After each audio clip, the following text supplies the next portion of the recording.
Come on then. Let's do this. Let's do the England post-mortem.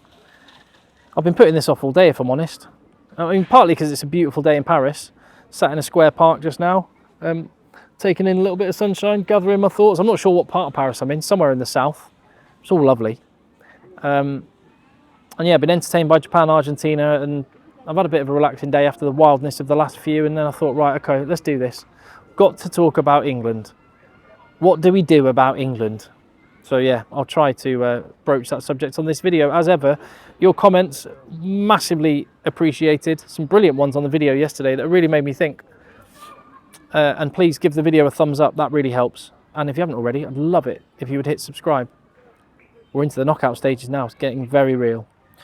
So, right, on England. Okay, before we talk about England, I don't want to just be disrespectful to Samoa. There were two teams playing that game, and so again, let me just praise Samoa for the way that they played, the attitude and the endeavour that they brought. Some of the tries they scored were awesome. I'm not going to get into talking about the officiating too much. Their coach and stuff used the phrase unconscious bias, which, I mean, it's quite a serious allegation. So I'm just going to leave that one there. All I will say is that I think I understand why they feel hard done by at some of the decisions. But I think their performance against England was an example of why World Rugby need to sort themselves out and get more games between Tier 1 and Tier 2 nations. Because look how much better Samoa are after a month together and 3 games in the World Cup. They finally delivered a performance that showed some of the promise and the expectation that we had for them. Had they played another half dozen games this year, then think how much better they could have been in that match against England. So yeah, that's Samoa. As for England, let's move over to them. And well, I mean, actually, Danny Care kind of made the joke after the game that it wouldn't have been good if England had won by 30 or 40 points. I was thinking, yes, it would. That's what I want. But I know the point he's making. At least it was exciting for the neutrals. But it was excruciating to watch as an England fan. And having gone over it again, it doesn't get any easier on second viewing, let me tell you. So bad. So bad. It feels like you take baby steps forward and then you take a giant leap back. Old habits creeping back in. And I cannot quite put my finger on exactly what's going on. I've done a couple of spots on the radio today.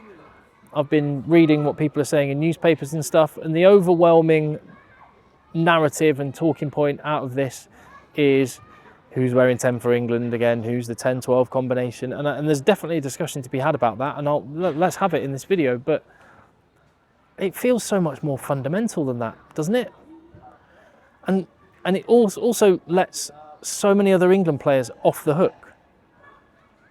Because that was poor across the park. 1 to 15, that was just bad. 1 to 23, with the exception of a couple of guys off the bench. It was poor. So talking about any individual personnel decisions, I think papers over cracks a little bit, to be honest. It's my overwhelming feeling. Because you could go through that whole team. I mean, let's just go through the back line, because the attack is clearly not working. Alex Mitchell had a bad day. But then just go and watch it again. The ball he was getting was dreadful. The pack did not have a good game. And so I felt a bit sorry for Alex Mitchell. The ball he was getting was awful. Ford was poor by his standards. He threw some passes into the turf. Looked hesitant. Farrell, poor. Made basic errors. Looked hesitant. Tuolangi, a couple of nice breaks. Meh, for the most part. May, Marchant, Stewart. It feels like teams have worked Stewart out a little bit. He's kind of just get it to the edge and put the ball behind him, and he looks slow and cumbersome. England looked clunky, slow, pedestrian, hesitant. So I don't think that's personnel, is it? I don't think it's like they're doing massive weight sessions on a on a Friday before a Saturday game. This is top 2 inches stuff. So it feels to me. So I'd rather talk about that for a minute, if it's all right, rather than this player should start, this player should be dropped. Because it's bigger than that. It's so much bigger than that. Why are excellent players mediocre when they play for England? Let me put it another way. If Johnny Sexton had been England's fly half yesterday, I'm telling you, he would have looked mediocre. And if George Ford, or Owen Farrell for that matter, or Marcus Smith for that matter, if any one of them had been wearing the 10 jersey for Ireland last night in Paris, we'd have been talking about them as being a world-class fly half. Why is that? That's the question I want to know. It just looks robotic. Are they overcoached? That was one of the accusations that was always levelled at Eddie Jones. Has that continued now with Steve Borthwick? Here's what I think's going on. Again, I don't know this to be true because I'm not in the England camp. But this is the story that I'm painting in my head. Tell me what you think of this. The players do not believe in the way they're playing. They don't believe it. Again, I've no reason to know. This is just my gut feeling. My speculation. They don't believe in what Steve Borthwick's doing. And no one's had the guts to stand up and have some kind of mutiny. Or just say, this isn't right, this isn't getting the best out of us. Maybe the sort of characters that would have spoken like that have long since been dumped out of the England camp by Eddie Jones and by Steve Borthwick. So you've got a load of good soldiers who just kind of go on with the process, do what they're told, but they don't really believe it. That would make England's performance against Samoa make sense, because they looked hesitant. They looked like they were going through motions. The right hand didn't know what the left hand was doing. Looked clunky. That would make it make sense. It would also mean that there's a solution. It just needs the players to take control. Or it needs someone to let some shackles off. I don't know, but that makes sense to me. Tell me what you think about that theory.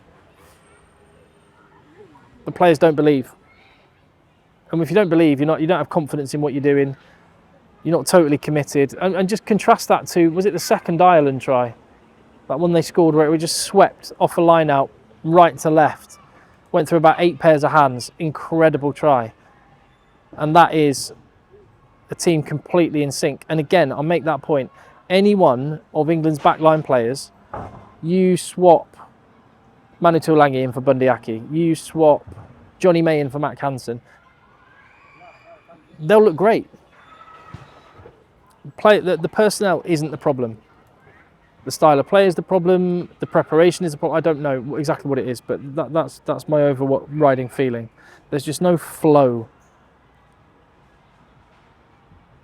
But fine, if you want to talk about personnel, I don't care who starts 10. Honestly, I do not care. Genuinely, I don't care. No, not I don't care, that's not the right word. I don't mind. I don't mind. Start Marcus Smith there, fine. Start Danny Care at 9, whatever. Yeah, actually, as far as I'm concerned, it's not. I'm not that interested in talking about personnel because it doesn't matter until they solve. When the mindset's right, then the little 1-2% difference that one player over another player could make, that actually becomes important. It's way more fundamental. There's a lot of people saying, oh, you need to get Arundel in, you need to get Smith at fullback. Yeah, fine. If you also let the shackles off at the same time, that could work. If you bring those players in and play the same way, what difference will it make? We'll be going out the World Cup. I'm being quite down, but what I will say, just to flip it around to a bit of a positive, is the atmosphere in Marseille is going to be absolutely bonkers. I was in there for the England-Argentina game. The England fans are going to travel. A lot of them will have planned for this weekend months and months ago, hoping, banking on England being in the quarter-final, where they've delivered on that. And I think it's going to be something else. I think the stadium, in the way that Paris was green, Marseille is going to be white. And I really hope that can inspire the team to just roll the dice and just play with no fear. Because if they play like they did, they're going home. So if that fear of failure makes them just roll the dice and go for it, whether that's the coaches in their selection, whether that's the players in their mindset, that's what I want to see. I believed Ford and Farrell could work. I believe it can work. I'm quite happy if Steve Borthwick goes a different way. Honestly, if you completely change the team and it was Kerr, Smith, Lawrence, Marchant, Arundel, Stewart, whatever, I'll make it, Malins, that'd be fine with me. That would be fine with me. I think England would have just as good a chance of winning and just as good a chance of losing as if you played exactly the same team that played the other day. They've all got to step up. There was only a couple of players that I thought covered themselves in anything approaching glory. Ollie Chesham worked his balls off. Just that one move in the second half. Now I think about it, I keep thinking, and I saw it again when I look back at the game. One move in the second half. We were doing so many one-out runners from forwards. It was just robotic. But there was one where Maro Itoje was like the tip of the spear on a little pod of forwards, first receiver, and the most telegraphed pass you've ever seen out the back to George Ford. Really slow. And then George Ford just wanged a 20-metre pass that was never on. And it got intercepted. It's just... These are excellent rugby players, and at times have been world-class rugby players. They look a shadow of it now. So be scared, be inspired by the England fans, be scared by failure, be inspired by the England fans, roll the blooming dice. That's my overwhelming feeling, and I'm going to leave it on that one. Tell me what you think.